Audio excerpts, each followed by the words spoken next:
नमस्कार दोस्तों, जैसा कि आप सब देख रहे हैं कि मैं फ़िलहाल अपने घर पे नहीं हूँ और काफ़ी दिन से वीडियो भी नहीं अपलोड कर पाया। एक्चुअली घर में कुछ ऐसा हो गया था मिसहैपनिंग, जिसकी वजह से वीडियो अपलोड नहीं हो पाई। लेकिन दोस्तों, आज के इस वीडियो में मैं बात, जैसे कि हमने अपने लास्ट वीडियो में Hyundai आईपीओ के बारे में बात किया था और वहाँ मैंने यही सजेस्ट किया था कि आप लोग अप्लाई नहीं किए होंगे तो ज़्यादा ही बेटर है, क्योंकि उस दिन के बाद से अभी तक वीडियो अपलोड नहीं हो पाई। लेकिन मैं उम्मीद करता हूँ कि अगर आप सबने वो वीडियो देखा है तो मैंने उसमें बताया था कि इसकी वैल्यूएशंस काफ़ी ज़्यादा हाई है, प्राइस ज़्यादा ही महंगे रखा है कंपनी ने, और ये जो सारा आईपीओ से पैसा जाने वाला है वो कंपनी और उसके शेयर होल्डर्स जो पहले प्री आईपीओ के थे उन सब के जेब में जाने वाला है। ये मतलब कंपनी के अंदर जो इम्प्रूवमेंट होती है या जो एक नया इन्वेस्टमेंट होता है उसमें ये पैसा नहीं जाएगा। कुछ कंपनी के छोटे मोटे डेब्ट्स हैं, उन डेब्ट्स को ये पूरा करेंगे, और बाकी के ये अपने मतलब ये मैनेजमेंट अपने कुछ शेयर्स हैं वही आपको बेच के दे रहे हैं। तो इसके वजह से ये जो पैसा अगर आप लगा रहे हैं कि कंपनी के इम्प्रूवमेंट में जा रहा है तो वो नहीं हो रहा है। और दूसरी बात यही है कि ऑब्वियस है वैल्यूएशन इतने ज़्यादा हाई है, 1800 से 1960 रुपये का जो इन्होंने प्राइस टैग रखा है, जो कि जीएमपी आप देखें तो इतने बड़े आईपीओ या इतने बड़े ब्रांड का आए दिन बढ़ता ही रहता है, लेकिन यहाँ तो जीएमपी गिरता हुआ दिख रहा है। तो जिन्होंने अप्लाई किया है तो वो आप मनाइए कि अगर आपको ना मिले तो ही ठीक है, क्योंकि इसका जीएमपी अभी करंट लेवल पे 0 रुपीज़ का है। 0 पे अगर ये ओपन होता है, मतलब अगर करंट प्राइस पे भी ओपन होगा तो ऑब्वियस सी बात है बहुत बड़ी सेलिंग आपको देखने मिलेगी, और उसके वजह से 10 से 15% तक ये आने वाले 1-2 दिन में टूट के गिर सकता है। और वैसे भी जो पास्ट हिस्ट्री रहा है, जैसे कि बजाज का आप देख सकते हैं आईपीओ, उसने एक लेवल पे जा करके बहुत ही आपको नुकसान दिया है। और आजकल जो ओला है वो उसको भी आप देख रहे हैं काफ़ी ज़्यादा नुकसान दे रहा है। बहुत सारे आईपीओ ऐसे आ रहे हैं जो इतने ज़्यादा महंगे वैल्यूएशंस पे आ रहे हैं। जैसे बजाज वालों ने अपने वैल्यूएशन को काफ़ी महंगा रखा। उन्हें पता था कि ये चीज़ लिस्ट होने के बाद मार्केट में इतनी हाइप है कि ये ऊपर को जाएगा, और उन्होंने खुद अपना स्टेक बेचा है। वहीं Hyundai ने किया, देखा कि आईपीओ में कुछ ज़्यादा ही लोग पैसे लगा रहे हैं। 5-5 लाख करोड़ रुपए तक का जो एक अमाउंट है क्यूआईबी से लेके एचएनआई कैटेगरी और रिटेल तक, रिटेल भी कुछ ज़्यादा ही पैसे लगा रहा है, अपने ऑल टाइम हाई पे रिटेल पैसे लगा रहा है। तो ये सब चीज़ें देखते हुए वो लोग अपनी जो वैल्यूएशन है, अपनी जो प्राइस बैंड है उसे महंगा लेके आ रहे हैं, ताकि इससे उनका फ़ायदा हो सके। प्राइजेस चल जाते हैं लिस्ट होने के बाद, डबल भी हुआ है कई बार, लेकिन आखिर वहाँ से फ़ायदा क्या, वो नीचे को गिरने लगता है।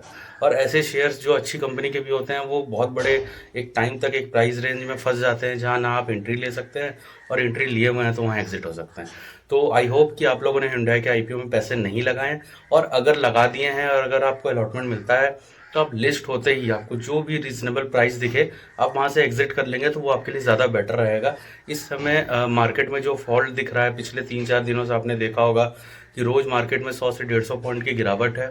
और आज के भी दिन जो मार्केट ओपन हुआ है वहां आप देख सकते हैं कि 200 पॉइंट नीचे मार्केट खुलते ही गिरा था। वहां से भले 100 पॉइंट की रिकवरी है, लेकिन ये वो रिकवरी है जहां पे आपके अच्छे अच्छे शेयर्स में और भी ज़्यादा डिस्काउंट देखने को मिल रहा है, शेयर्स और ज़्यादा गिर रहे हैं। तो कुछ नए इन्वेस्टर्स होते हैं, कुछ मार्केट में नए लोग आए रहते हैं, बिगनर्स होते हैं जो लोग की दोबारा इन्वेस्ट करते हैं, तो इस वजह से थोड़े से पॉइंट ऊपर उठ जाते हैं। लेकिन इस समय मार्केट काफ़ी गिरा हुआ है, लेकिन एक होप है कि जैसे लास्ट नाइट आपने देखा होगा कि इसराइल और जो हमास के बीच में लड़ाई हो रहा है, उसमें ईरान ने सरेंडर करने के लिए ऑब्वियसली उसको बोला गया है। तो अगर इसराइल के कहने पे ईरान अगर सरेंडर करता है या अपने सीज फायर को स्टॉप करता है, तो यहाँ से मार्केट में एक तेज़ी देखने को मिलेगी, जिससे कि ऑयल मार्केटिंग कंपनियाँ अपने जो प्रोडक्शन है तेल की उसको बढ़ा सकते हैं, और बढ़ेगा तो ऑब्वियस सी बात है जो क्रूड ऑयल, जो कच्चा तेल अभी महंगा हुआ था, वो वापस सस्ता होने लगेगा।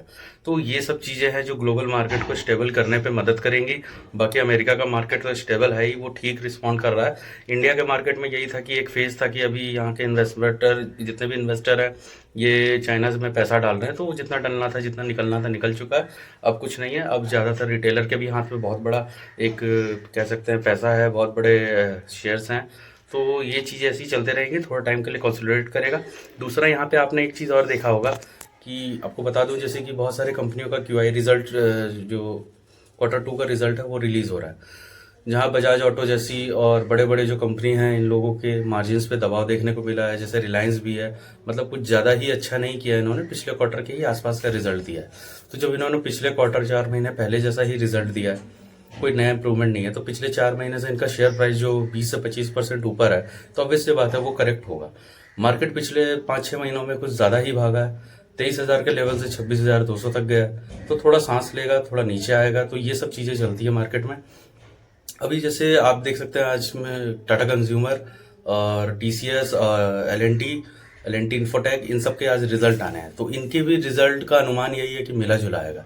तो जब मिला जुला आएगा तो लार्ज कैप में कोई ज़्यादा इन्वेस्टमेंट होगी नहीं। लार्ज कैप ये निफ्टी के ही शेयर्स हैं, तो इनमें ज़्यादा पैसा नहीं आएगा, तो निफ्टी भी ऊपर नहीं जाएगा। तो निफ्टी ऊपर नहीं जाएगा तो जिसे इन्वेस्टमेंट करना है, तो जो लार्ज कैप के बाहर के स्टॉक्स हैं, जैसे IRFC हो गया, PNB हो गया, जो मिड कैप तक में आते हैं, इनमें फिर वो होगा कि इनके अंदर जो रिटेल और छोटे इन्वेस्टर्स हैं ये इसको खरीदेंगे, क्योंकि ये 230 रुपए की चीज़ 140 रुपए में, 146 150 रुपए में मिल रही है।